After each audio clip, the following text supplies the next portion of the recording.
Hello દોસ્તો, સ્વાગત છે તમારું હેતલ્સ કિચન વર્લ્ડમાં। તો આજે આપણે બનાવીશું બ્રેડ પીઝા, જે ખાવામાં બહુ જ ટેસ્ટી લાગે છે ને ઇન્સ્ટન્ટ બનીને તૈયાર થઈ જાય છે। જો તમારા બાળકો ઘણી વખત પીઝા ખાવાની જીદ કરતા હોય અને લોટ બાંધવાનો કે એ રીતનો ટાઈમ ન હોય તો તમે આ રીતે ઘરે પીઝા બનાવી શકો છો।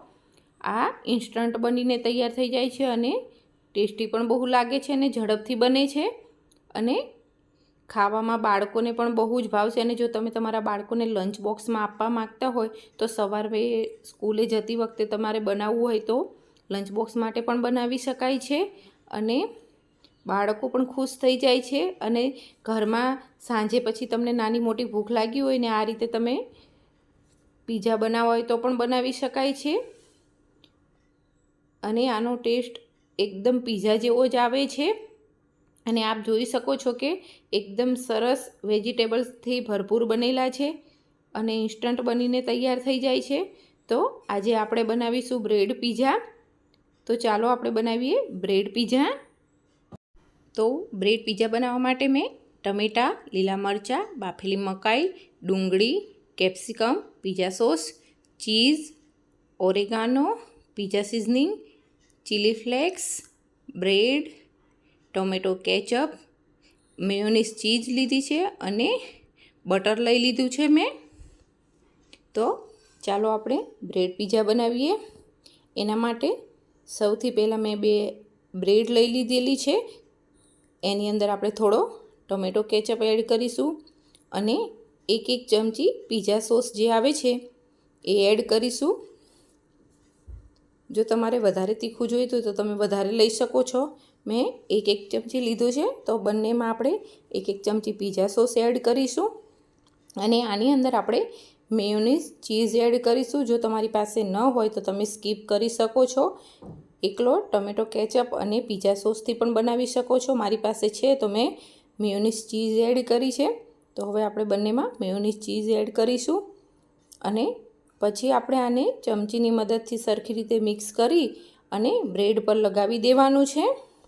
આ રીતે ત્રણેયને સરખી રીતે મિક્સ કરી દેવાનું છે અને બ્રેડમાં સરખી રીતે બધી બાજુ લગાવી દેવાનું છે।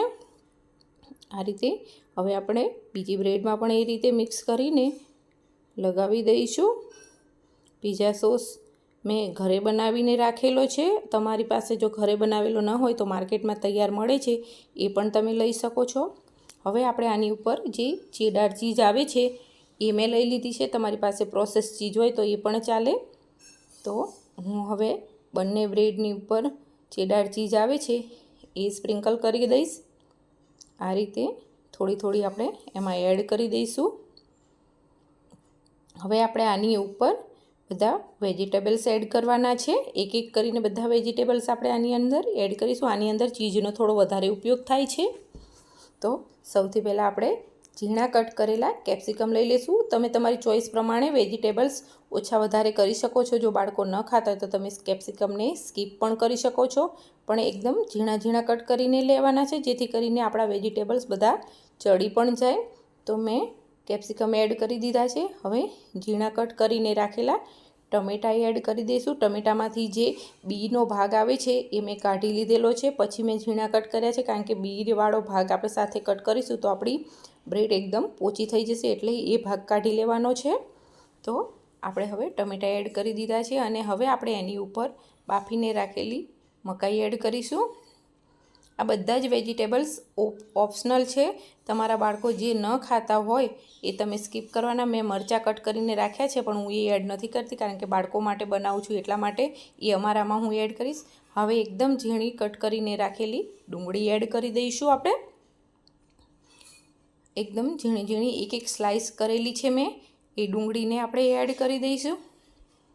હવે આની ઉપર આપણે ફરીથી ચીઝ એડ કરવાની છે।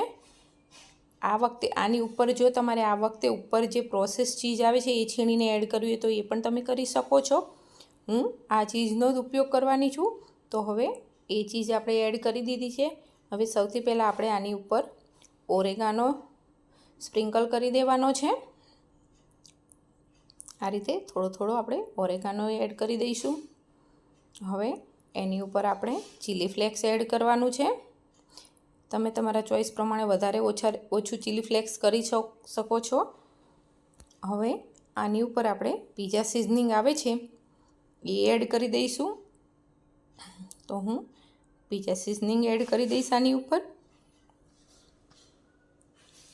અને આની ઉપર તમારે ચાટ મસાલો નાખવો હોય તો એ પણ નાખી શકો છો। તો આપણું સ્ટફિંગ ભરીને તૈયાર થઈ ગયું છે।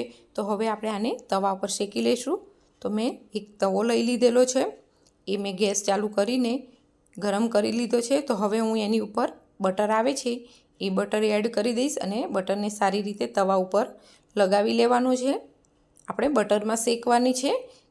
તો હવે હું એક બ્રેડ આ રીતે લઈ અને એની નીચે સરખી રીતે બટર લગાવી અને સાઈડમાં કરી દઈશ, અને બીજી પણ બ્રેડ હું લઈ લઈશ, એને પણ જે બટર બચ્યું છે એમાં સરખી રીતે નીચેના ભાગે બટર આ રીતે લગાવી આ રીતે હું એકસાથે બે બ્રેડને શેકવા માટે મૂકવાની છું।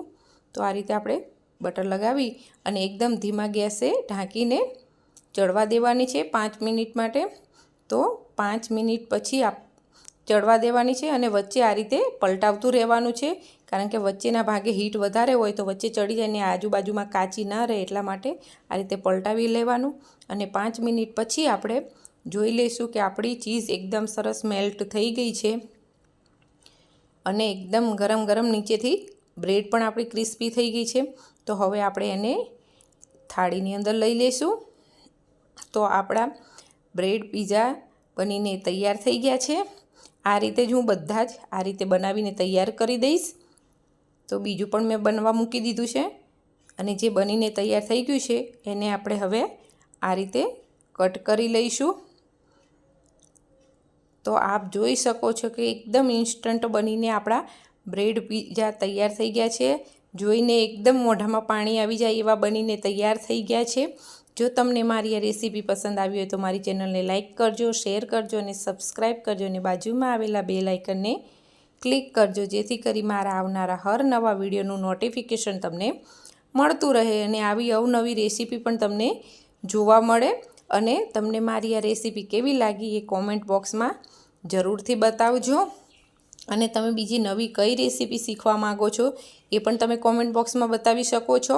તો આપ જોઈ શકો છો કે મોઢામાં પાણી આવી જાય એવું કલરફુલ આપણા બ્રેડ પીઝા બનીને તૈયાર થઈ ગયા છે। આ રીતે તમે તમારા બાળકોના લંચ બોક્સ માટે પણ બનાવી શકો છો, અને તમારા ઘરે બાળકો આવ્યા હોય અને એમને કંઈક નવું ખાવાનું મન થયું હોય તો આ રીતે તમે એમના માટે પણ બનાવી શકો છો। તો નાની મોટી ભૂખ માટે આ રીતના બ્રેડ પીઝા ઇન્સ્ટન્ટ બનીને તૈયાર થઈ જાય છે। તો આ રેસીપી તમને કેવી લાગી એ કોમેન્ટ બોક્સમાં જરૂરથી બતાવજો, અને મારી ચેનલમાં આવ્યો તો ચેનલને લાઇક કરવાનું બિલકુલ ભૂલતા નહીં, અને સબસ્ક્રાઈબ કરવાનું પણ ભૂલતા નહીં। Thank you.